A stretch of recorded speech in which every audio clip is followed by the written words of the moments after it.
निकाह करें या कोर्ट मैरिज करें,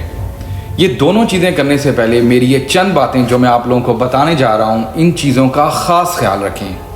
क्योंकि होता अक्सर ऐसा है कि जब भी किसी लड़की का निकाह किया जाता है या वो कोर्ट मैरिज करने लग जाती है तो उस सूरत में इस चीज़ को सबसे ज़्यादा इग्नोर कर दिया जाता है जो सबसे ज़रूरी है। वो मैं आपको वाज़े करूँ कि अगर कभी भी आपका निकाह कर रहे हैं आपके घर वाले या आप कोर्ट मैरिज करने जा रही हैं, तो जिस लड़के से करने जा रही हैं लाजमी तौर पर आप अपने हक महर में अपने लिए कुछ ना कुछ लाजमी लिखवाएं। और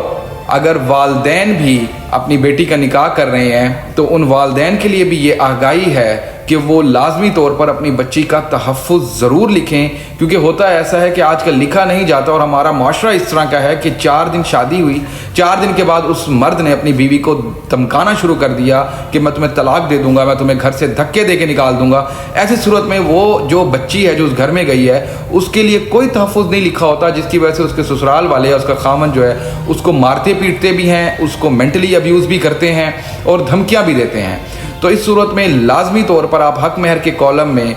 कोई भी किसी किस्म की कोई जायदाद या तलाई जेवरात या फिर इन शेप ऑफ मनी लाजमी लिखवाएं, ताकि वो मर्द कल को अगर आपकी बेटी को बच्ची को घर से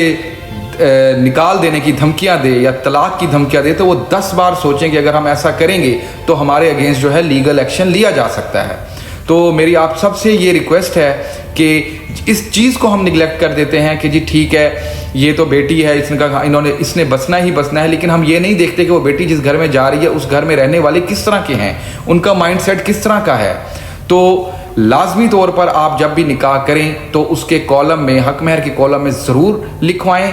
कोई जायदाद लिखवाएं, कोई गोल्ड ऑर्नामेंट्स लिखवाएं, कुछ भी। और ख़ास तौर पर वो लड़कियां जो कोर्ट मैरिज करने जाती हैं उनको ये इल्म होना चाहिए कि उन्हें अपनी प्रोटेक्शन किस तरह से करनी है और वो भी हक महर लाजमी तहरीर करवाएं। क्योंकि मैंने इस तरह से बहुत से घर टूटते हुए देखे हैं। वो लड़की जो कोर्ट मैरिज करके आती है 4 दिन बाद लड़का उसे कहता है कि भाग जाओ, वो बेचारी ना अपने घर की रहती है ना उधर की रहती है, तो रुल कौन जाती है? वो लड़की रुल जाती है।